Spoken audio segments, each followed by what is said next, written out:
Angiyafisa nje ukunginikeza reason as to why umuntu ophethe isiteshi lapha must not be fired. That's number one. I'm just asking you why that guy who's the leader or Osema should not be fired. Just two reasons.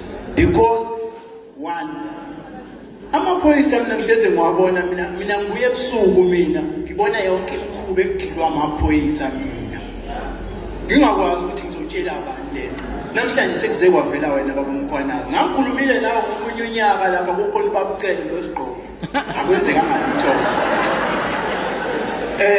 ngaleso sikhathi kunamakotishi emphakathini yethu kunamakotishi okuyiwona alokuzigebengu abanikazi bamakotishi ababavethi abantu ababaqashisayo baqashisa igebengu isigebengu sivele sibeke umbhede la sibhaka imoto ngaphandle sihambe siyobamba inkunzi sibamba inkunzi sibaleka vele kunombhede lapha akwaziwa lo muntu ubani uhlalaphi as long as ekhokha irent kuphela umastendi uhappy ngalokho then thina we must suffer thina esihlala siwomakhelwane nalawo.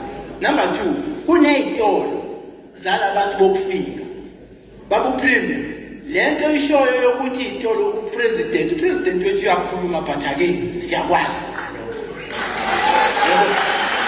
iy'tolo lezo khuluma ngazo ukuthi zirejistiwe asabe Mkhwanazi ngiyokutshengisa into yokuthi ayirejistiwe sikhulume ngentiyolo ayirejistiwe iy'tolo kusebenza abafana bako-Eritrea abako-Ethiopia abano-13 years abayiphathi ye-human trafficking.